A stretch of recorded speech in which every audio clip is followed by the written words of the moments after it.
Welcome to Witch Talks, the series for spiritual seekers, witches, and enlightened souls.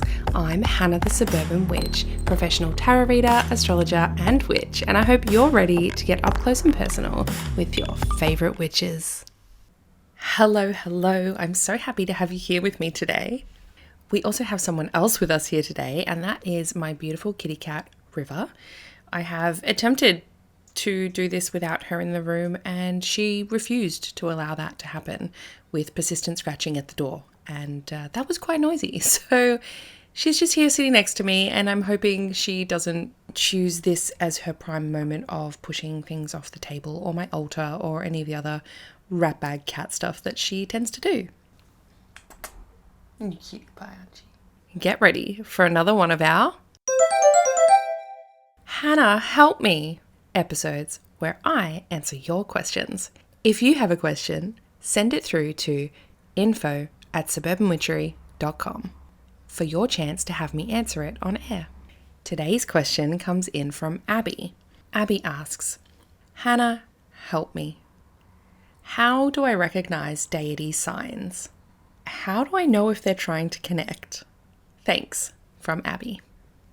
So Abby, this is a super popular question. This is like up there with one of the most asked questions over my course of being a public witch figure. And before I get into it, I just want to acknowledge the elephant in my brain right now, which is I get in my head about pronunciation of things sometimes. And I spend a lot of time with American witches, Canadian witches, English witches, witches from all over the world. I listen to lots of podcasts, I listen to lots of talks and things, and the word deity in my brain is currently cross-wired with deity. I don't know which one's real. The word doesn't sound real at all to me anymore, and I'm a little bit self-conscious that I'm going to be saying it wrong for my own accent, because this has happened to me before. When I was in Canada, I changed a lot of the way I said words so that people could understand me, because apparently I was not understandable. And then I got home and forgot how to say things properly. I didn't know which was the right one. And then when you get in your head over that, it's like you've corrected yourself so many times you can't remember which was the correct, you know? So I may switch between deity and deity. I don't know what's right. Please don't judge me. And I'm sure you can realize as a Virgo, this is eating me up inside. But back to Abby's question. It is a broad question because there are a lot of deities. Oh my God. There are a lot of gods. There are a lot of gods, a lot of goddesses, a lot of spirits, a lot of things out there that can be trying to connect with us. That's my belief. There are lots of things that may want to connect. I'm going to start with another question that is also commonly asked alongside this. And I think it's relevant to answer this first before we go any further. And that is the question about if a god or goddess is reaching out to me, am I obligated to answer? And the answer to that is no, absolutely not. You are not obligated. You do not have to work with deities if you don't want to. Personally, I refused flat out for many years. I was like, absolutely not. I've done that before with Christianity. I've worked with a god. Don't want that again. And then I started seeing some signs, which even now in retrospect, I look back and realize there were a shit ton more signs that I missed that were also definitely signs. So if you're not aware, I currently do work with deities. Hannah, stop it, just stop it. Pick one. I currently work with deities. That's what it's coming out as, deities. And it began with one and it slowly grew and it feels good and it feels natural for me. And I'm going to share that story. I may have shared it before on another episode, but since I have ADHD and I can't remember if I have, I'm just going to share it again and you're going to nod politely and be like, great, I'm pretending this is the first time I've heard this. It's a good story anyway. I do think that sharing my own story is... We learn best by stories, right? But it's a really good example of how they can come through. So how we can recognize and how we can know when someone's trying to connect. So way back when I had a lot of people asking me how do I start working with this goddess, or how do I know if this god is reaching out to me, etc. And I would flat out turn around and say, I don't work with deities. I'm not answering that. You'll need to speak to somebody else. And you will notice that in my content. If I don't know on something, nope, sorry, I am not the right person to teach on that, to speak on that. It's not my area of expertise. And I did that for a very long time. And obviously I was traumatized from Christianity. And the other aspect is I heard Devin Hunter, who is someone I've had on the podcast before, I heard Devin Hunter say something on his podcast, which is the Modern Witch podcast. It's very good, by the way. I can't remember what episode it was, but he said something about working with or choosing a god or goddess to work with, because you don't always have to wait for them to reach out to you. You can just go and choose one, right? He had said that it's very important that we look to the traits of the god or goddess. I'm paraphrasing here. I can't remember exactly what it said. This was years back. We have to look at what traits they have, the good and the bad, because whichever god we work with or goddess that we work with, we are going to start almost inheriting some of those traits, whether we like it or not. And when I heard that, my brain just went, oh, that makes so much sense, because the Christian God is very judgmental. He's full of judgment. He is a God of judgment. Wrath. He's proud. What do I think of most Christians and the way they portray themselves? Proud, judgmental.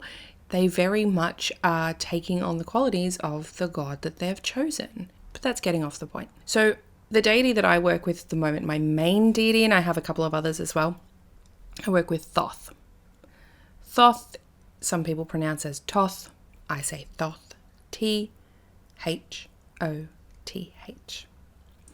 Thoth is an Egyptian deity from the Egyptian pantheon. A pantheon is basically a collection of gods or goddesses from myths and legends and things like that. It is a group from a place.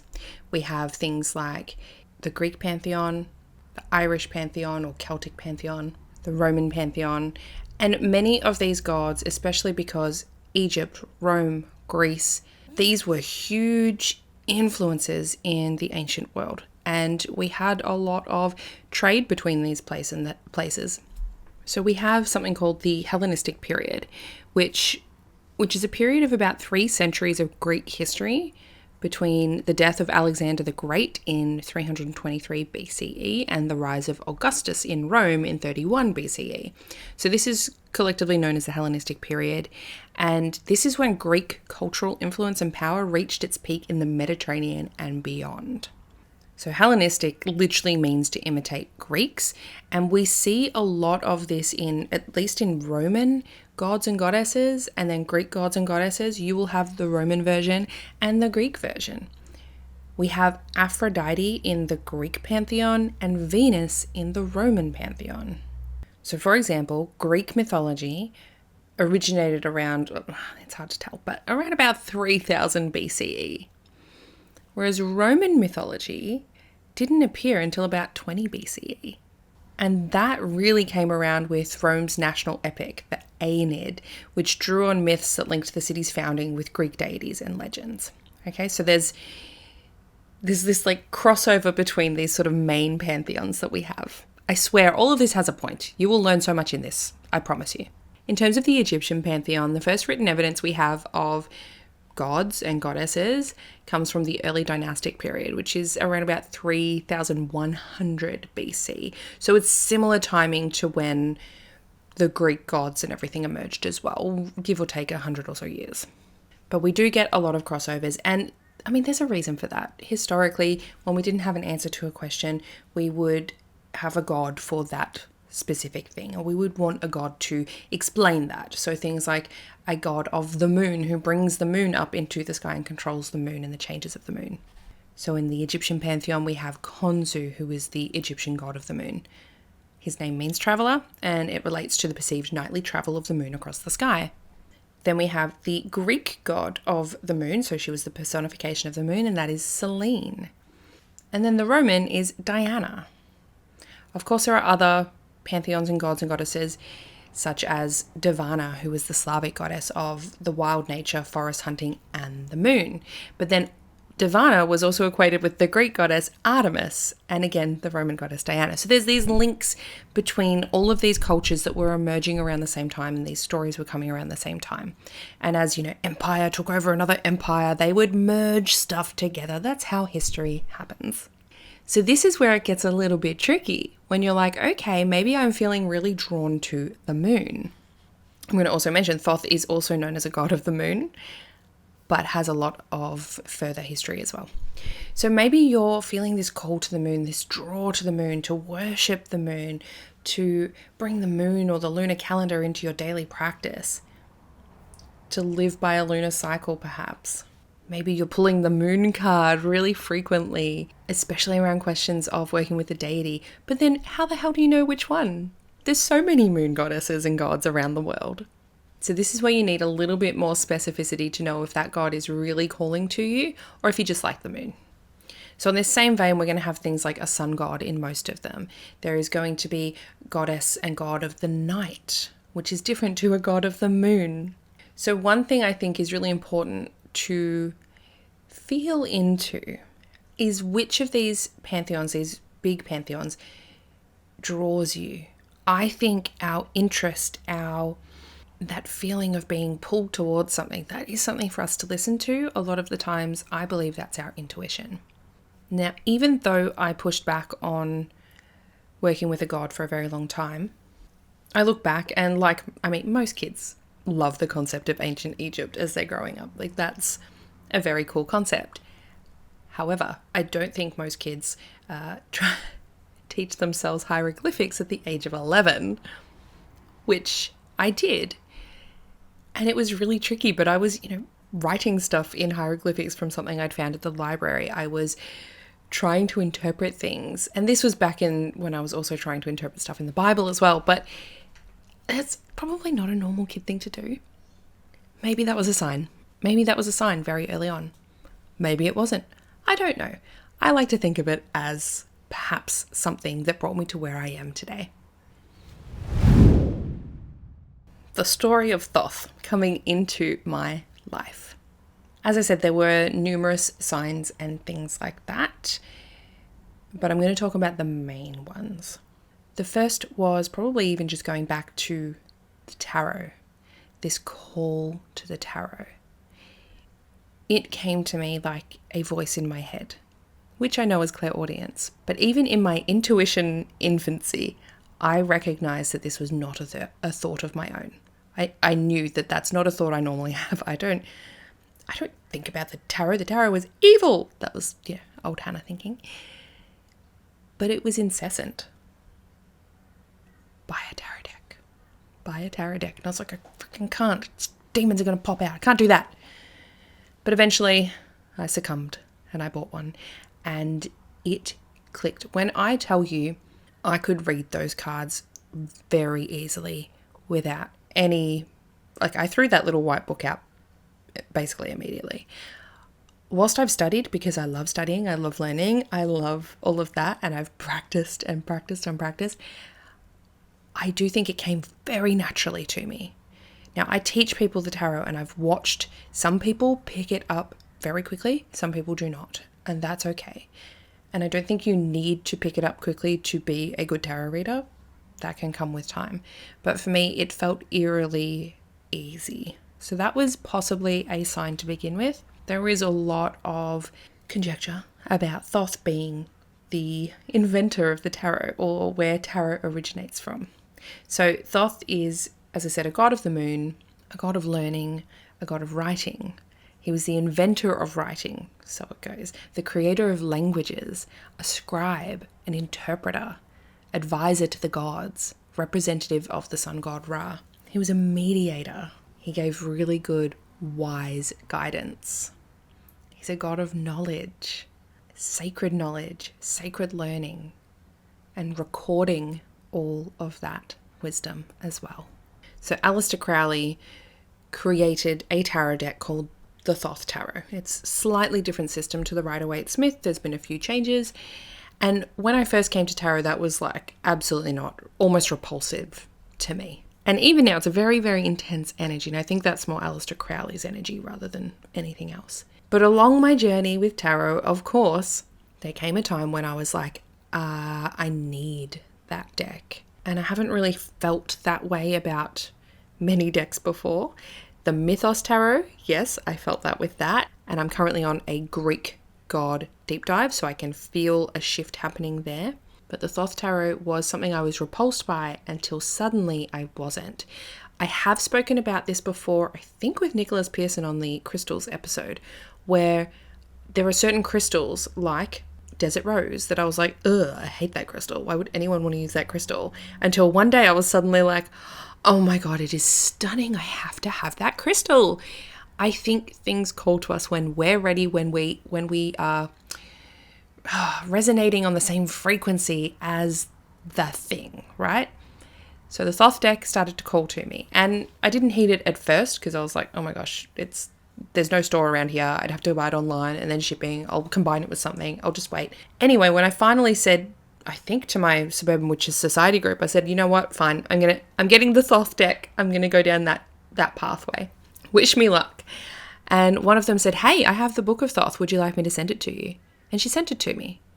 And this is the book by Aleister Crowley where he talks about basically the deck and the behind the scenes stuff of why he's changed things around and everything. It's a very, very interesting book, and I've learned so much by reading that alongside this deck.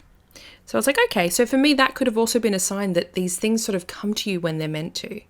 It was easy that book just happened to come along at the same time. What are the chances type of thing, right? But the big thing, these are still not really signs. They're just things in retrospect. I was like, oh, that makes sense. Wait, before I tell you the big sign, I will also mention around this time was when I started actually writing books. And I started with picture books because I had given birth, and I find we become extremely creative after going through a birth portal like that. It just, I don't know, we become these creation, or I did at least, my experiences. I became incredibly prolifically creative. I have written so many kids' books, poems, songs, ideas. Like I have this little folder called my brain dump folder on my Notion document. You would not believe the amount of things are in there that are just waiting for the right time for me to polish and send off to someone. So all these words started flowing. And then one day I went into an antique store. The kids were in the back. I think Toby was asleep. And all I wanted to do, we were driving through Traralgon, and I said, Ben, please, I just want like 10 minutes to just look in a store, please. Can I look in a store? And he's like, fine. There's an antique store around the corner. Do you want to look in it? And I was like, yes, please. I think we'd been in lockdowns and all of that. I'd just been begging to be out of the house, but also kid-free for a second. And the kids were asleep. So I was like, please just let me go in. So I go into this antique store, and the energy is pretty dense in there, and I was like, oh, there's some stuff in here. And me being me, I was like, oh, how fun would this be?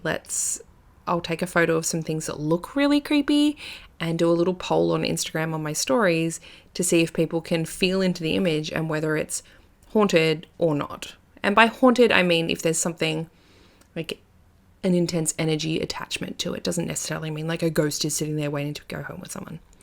So I put up this rocking horse, and I was like, I don't feel anything off the rocking horse, but I know that people are going to look at that picture and think, oh, that looks creepy. It must be haunted. So it was almost like a little bit of a test for people as well. Like, are you making an assumption, or are you actually feeling into it?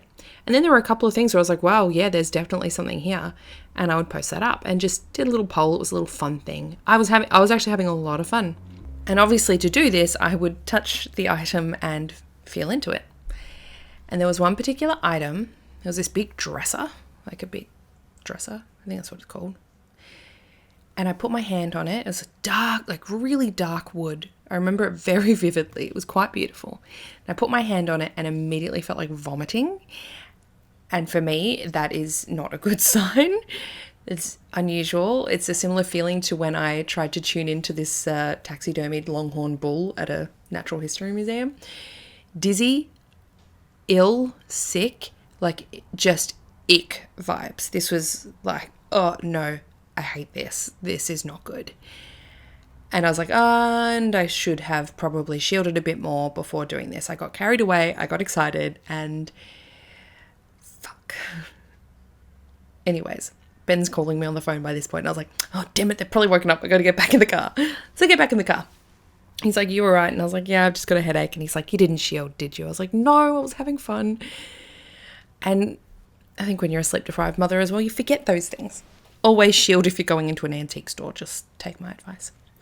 Anyway, a headache very quickly turns into a migraine. That's not unusual for me. I get home. At this point, I wasn't able to take medication with the fact that I was breastfeeding, which was hard. So I just had to deal with it. And I remember Ben ended up taking the kids out of the house so that I could have some quiet time. And I lay down on the couch and I did something that I call psychic surgery. I don't know if that's the actual right term, but it's just what I call it. And so I'm lying there and I'm like, something's not feeling quite right. I don't feel quite right. And it was definitely after I touched that thing. So I lay down and imagined myself stepping out of my body, turning around and looking down at my body. Now, if you've ever tried to do this is not an easy visualization. This is a very tricky visualization to do clearly and to hold onto. It takes practice. There's a few things over the years that have made it far easier to do, little tips along the way, but it's not an easy practice. But I did that and I'm looking down at myself, and what I did was imagined almost a net starting at the base of my feet, going through my body, like I'm dragging it up, and anything that's not supposed to be in me, around me, there is going to get caught up in that net and pull out the crown of my head, and then I will offer it up. I don't know. I offer it up to, I visualize almost like these sharks eating it up. That's just my visualization of getting rid of it, right? That's what I usually do. Now, as I'm doing this, I'm sort of like dragging it up. So it all feels fine. I get to the back of my neck, and that's when I notice that there's this like slimy thing there. It reminded me of is it Spirited Away or in Howl's Moving Castle, like the Witch of the Waste, inky, black, wormy, squirmy things. That's what it kind of reminded me of. In the back of my neck. That's what I could visualize. That's what I could see. That's what was coming through in this net thing, but it just wasn't catching it. So I finished that visualization and then had to just almost like visualize removing it from the back of my neck, like actually physically taking it away. I'm trying to remember. I feel like I've skipped a part of this story because this was a few years ago. I reckon I had a nap first, had a horrible nightmare, and then this happened. And then I lay down to do this. I think there was that in between. There was like another sign to be like, something's up. Anyway, so I removed this thing, visualizing removing this thing. And instead of giving it up to be sort of like eaten by these shark god things that I envision, I realized it needed to go elsewhere. And so I visualized taking it out in the backyard of the property we're in, digging a hole, burying it in the hole with a little note to the earth that please recycle this energy form in the best way possible. Then I imagined covering up that hole, placing a piece of cardboard over the top with a brick on top to hold it down. And I'd sort of just envisioned it happening like in this one specific section near this tree in my backyard. And again, this is in the visualization place in my brain. This is just, some might say, me imagining it. As soon as I did that, I felt instantly better. I sat up, I opened my eyes, and because I was in the living room, I was looking directly outside at my yard and exactly where I had imagined burying this thing. I'm still getting shivers as I'm recalling this memory. There was an ibis, a sacred ibis, standing in the exact spot. Now, we had a pretty huge yard where we were living at the time, so this was like wow, what are the chances something standing exactly where I imagined it? And B, what the hell is a sacred ibis doing in my backyard? Because it was not something I'd ever seen in my backyard before. To be very honest, where we were living at the time, I don't think I ever saw birds in our backyard. It wasn't a very bird intense place. Whereas where I live now, there's birds all the time. Where I was living there, not really any birds. Which is hard because I practice ornithomancy, which is bird divination. So at that time, especially, I was using bird divination. So this was, again, another sign. Now, the god Thoth is represented as an ibis, the sacred ibis. So for me, seeing that was a huge sign. I took that to mean like, oh, wow, he's here, he's helping, perhaps it's time. And that was a big moment for me because I had been very, very, very, very resistant to working with any form of deity whatsoever. It did not take long for me to source a statue of Thoth to place on my altar. As soon as I did that, things started to shift. I noticed my tarot reading enhanced again. It became clearer. I noticed my writing skills started to get even better. My divination got clearer as well, and I had even more people seeking me out for guidance and advice.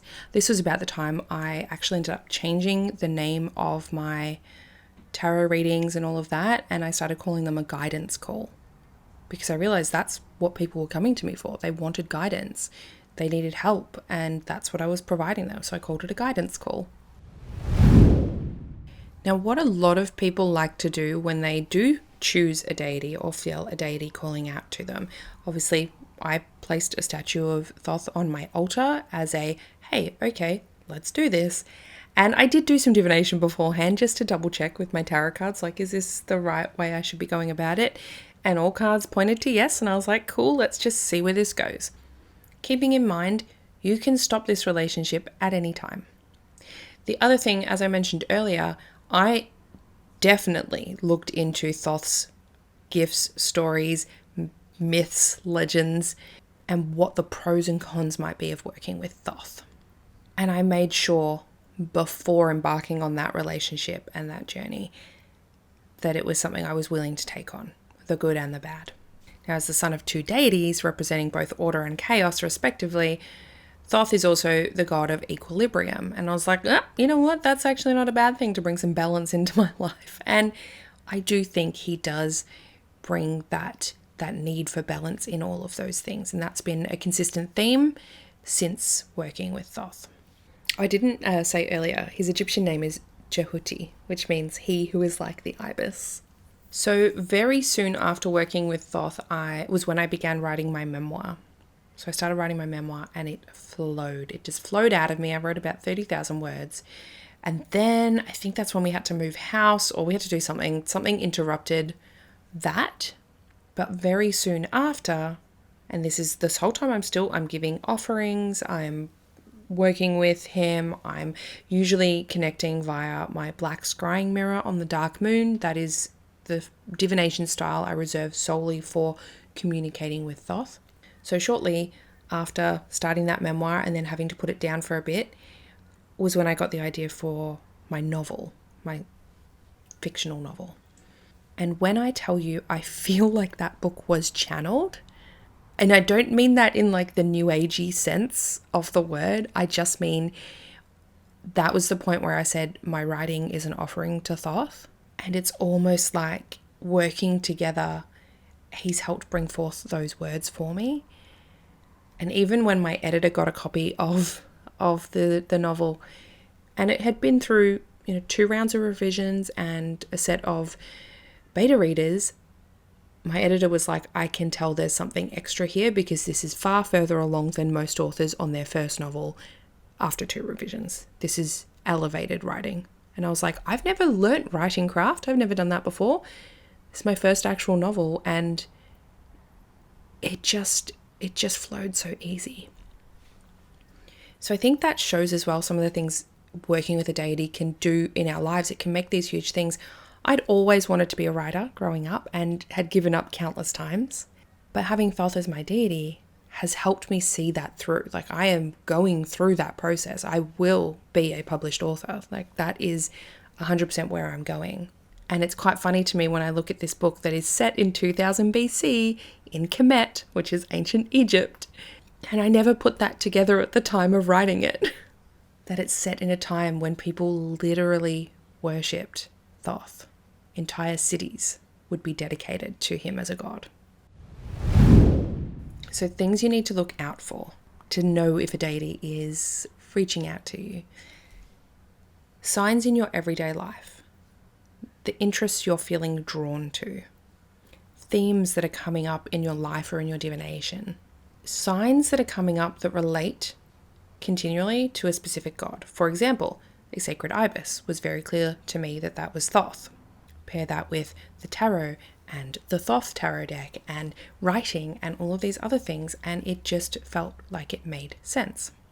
Now, in hindsight, one of the most critical books in my entire spiritual development to where I am now is the Kybalion. It taught me so much, and it really formulated my view of the world and my spiritual view of the world as well. And I read that before I'd ever got a tarot deck, like years and years and years ago. I've started rereading it again recently, just as I need to go over it. And I didn't even realize the whole bloody thing is about Thoth. In the Kybalion, it says this: among these great masters of ancient Egypt, there once dwelt one of whom masters hailed as the Master of Masters. This man, if man indeed he was, dwelt in Egypt in the earliest days. He was known as Hermes Trismegistus. He was the father of the occult wisdom, the founder of astrology, the discoverer of alchemy. The details of his life story are lost to history, owing to the lapse of the years, though several of the ancient countries disputed with each other in their claims to the honour of having furnished his birthplace. And this thousands of years ago. The date of his sojourn in Egypt in that last incarnation on this planet is not now known, but it has been fixed at the early days of the oldest dynasties of Egypt, long before the days of Moses. The best authorities regard him as a contemporary of Abraham, and some of the Jewish traditions go so far as to claim that Abraham acquired a portion of his mystic knowledge from Hermes himself. As the years rolled by, after his passing from this plane of life, tradition recording that he lived 300 years in the flesh, the Egyptians deified Hermes and made him one of their gods under the name of Thoth. Years after, the people of ancient Greece also made him one of their many gods, calling him Hermes, the god of wisdom. The Egyptians revered his memory for many centuries, yes, tens of centuries, calling him the scribe of the gods and bestowing upon him distinctively the ancient title Trismegistus, which means the thrice great, the great great, the greatest great, etc. In all the ancient lands, the name of Hermes Trismegistus was revered, the name being synonymous with the fount of wisdom. And even to this day, we use the term hermetic in the sense of secret, sealed, so that nothing can escape. It goes on to say in the book that Hermeticists were the original alchemists, astrologists, psychologists, and Hermes, being the founder of these schools of thought, from astrology has grown modern astronomy, and from alchemy has grown modern chemistry. From the mystic psychology has grown the modern psychology of the schools. It's a very fascinating read if you're interested. But you can see how reading this now and realizing, oh my gosh, the signs have been there since the beginning of my spiritual awakening, many, many years before realizing and accepting that Thoth was a deity for me. You may also have very similar experiences to this, where you finally land upon this deity that's been calling to you, only to realize they've been calling your name for many years prior. Now, Hermes is a Greek god, and he is one that is known to be incredibly clever. He's a herald, he's a messenger, just like Thoth is a messenger between the living and the dead, is a messenger between the gods. And then when we look at the Roman gods, we have Mercury as the equivalent. So Mercury, Thoth, Hermes, they are all essentially the same style of deity. Again, Hermes was a god of language as well, of travel. Mercury is a god of travel. We know Mercury based on the planets as well. So it was just quite funny that even now I'm finding things that were signs ages ago, but I didn't have the knowledge yet to interpret them. And it's quite fun, actually. So for example, to kind of wrap it up a little bit, some people might feel they have a hereditary connection to a region for a particular god or goddess. I mean, a lot of my background is Irish, but I haven't really felt a call from Irish gods. I just haven't felt that. Maybe it will come. I'm not sure. I don't know what the rest of my life is going to look like, but at the moment it hasn't. There's not any Dutch deities that I know of, but that's also my ancestry. But you can go down that path. Explore your ancestry. Explore where your people come from. Explore the stories that have been passed down to you. That could be where you start. Read mythology.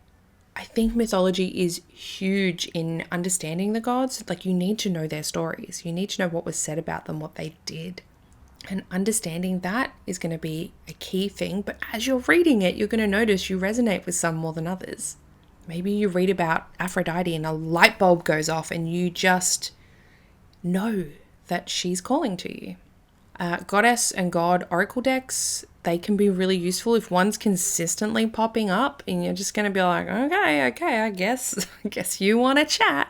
And then when you know the myths around them as well, you will notice that gods and goddesses of any pantheon, they often have animals that are related to them.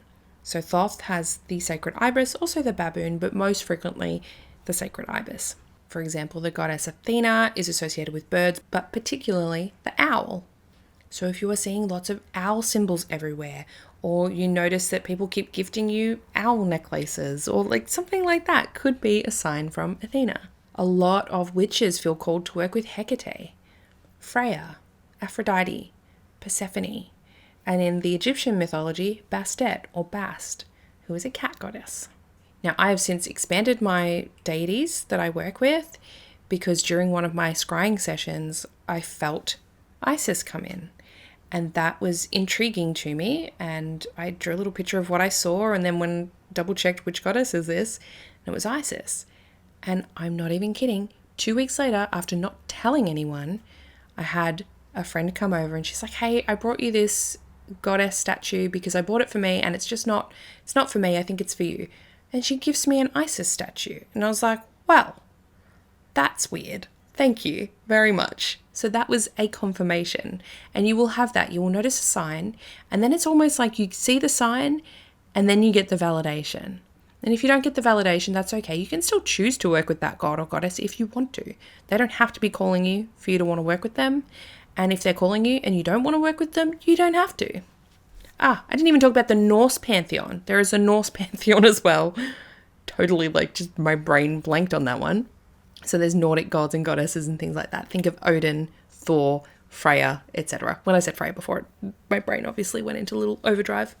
So a lot of people do have like a specific tarot or oracle deck that they will use to communicate with their deity. You know, you dedicate one particular one. So I have one of my clients that I'm mentoring is working with the Morrigan, and they are using the Celtic tarot, I believe, to communicate with the Morrigan. As I said, I use black mirror scrying to communicate with Thoth. You can simply go into meditation state. If you're working with Athena, maybe you're going to use something like owl divination or ornithomancy or bird divination to work with Athena. So you need to sort of feel into what you feel comfortable with and what might resonate with that deity. If it's not a dark moon, which is my scrying night, then I will use the Thoth tarot to communicate with Thoth if I feel I need to. So as I said, Hecate is a very common one for a lot of witches to work with. She's a powerful Greek goddess of magic, witchcraft, the moon, all of that. She's also known for the crossroads and entryways, necromancy, sorcery, all of that. And she has a special affinity with dogs. So perhaps you might be hearing dogs or seeing dogs in your teacup as you're reading your tea leaves. Maybe you feel called to go and rescue a dog. All of these things could be a sign of working with Hecate. I mentioned Aphrodite before. She's the goddess of love. I believe she calls out to people who are searching for love. They're wanting love. They're on that search for their true love. But she's also an ocean goddess. So she could get your attention in a different way than what you're expecting. So it's helpful to know, as I said, the myths before you start working with them officially. Now, once you start working with a god or goddess, can you change your mind? 100%, absolutely. Yes, you can. You do not have to continue working with them if you don't want. And on the subject of some of these gods and goddesses, I have had Irisanya Moon on the podcast before. Irisanya wrote a book on Iris, who is a messenger god in the Greek pantheon. So she's written on Aphrodite, she's written on the Norns, on Gaia, on Circe, on Artemis. She's done a lot of books on goddesses, so I would highly recommend Irisanya Moon as a resource. I've read Iris, I haven't read the other ones, but knowing Irisanya, I know that those are going to be phenomenal books as well. Not all gods or goddesses have books written about them. Some can be tricky to find stuff, and sometimes you have to figure it out on your own, and that's okay. And your experience doesn't have to mirror everyone else's. Now, before we end, I just want to let you know that the stuff you see on TikTok or online from people saying, oh my God, Hades is my god and he's really jealous of me or this person because I'm doing this, or because I'm working with this god as well, and he was saying this. No. That's not how it works. It's not like that. If you are communicating with a god or a goddess, it's going to be dependent on your ability to interpret signs, symbols, omens, and to work with your psychic senses as well. It is not a conversation that's happening in your head. Maybe get help if that's what you're hearing, because that's not how it should be happening. It's not a back and forth. It is not like having a friend. So please take those sorts of reels and videos and things with a grain of salt. And then once you have chosen to actually work with them, give them a space. Give them somewhere to communicate with you back, so through a form of divination. And give them a space to have offerings or a place of power in your home if you feel comfortable with that and if you're able to. Sometimes it might not be safe to do that. There's like really subtle jewelry you can buy. For example, I have one that has the Ankh symbol, and that for me means Thoth, so I can wear that. It's very subtle. I can hide it in my top. There are tons of ways you can honor a god or a goddess without having to be super open about it if that's not safe for you or comfortable for you. And it's definitely good to look into what sort of things they like as offerings. For example, I do offer my writing as an offering to Thoth. That's something that feels right. It feels aligned for me. Whereas Isis gets dead beetles and bugs. Most gods and goddesses like smoke. Many of the Greek gods would probably like meat burned in their honor. It is helpful to read those source texts to get a good idea about doing it correctly, but also don't freak out and not do anything because you're too worried you'll get it wrong. You'll be okay. If you have any further questions or specific questions around this, let me know. I'm happy to do other episodes like this in the future, or follow-up ones on my YouTube as well. I know this is it's a dense topic. There's a lot there. I could talk for hours. On the topic of YouTube, I've just hit 13,000 subscribers over there, which feels incredibly witchy because 13 just feels like the witchiest number ever. So that's really exciting. If you haven't checked it out, I have so much stuff over there. You get video versions of the podcast, which is great, especially if you want subtitles or you want to see the face of me and my guests as we're talking.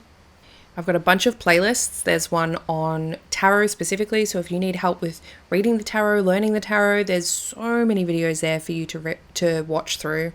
There's another one on evangelical stuff, so my story, evangelical content, like the 5 things I wish I knew before deconstructing from Christianity. And recently I did a evangelical reacts video to Prosper, which is a evangelical Aussie drama on Stan, and that was really fun to do actually. So definitely check it out if you're looking for more content to keep you entertained. And there's another playlist called Troubleshooting for Witches, and that one's really fun. So I troubleshoot people's like, oh my gosh, this is going wrong. What did I do wrong? And I help people figure it out. So I hope you have loved this episode today. I hope it has given you, I don't know if you can hear the rains just started to pour down. I'm sorry if it's drowning out my words. I hope this episode has given you some aha moments or some inspiration to go and read some Greek mythology or Egyptian mythology. If you're interested in the Greek stuff, I highly, highly, highly recommend listening to Epic, the musical. It's on Spotify. It's my absolute hyper focus at the moment.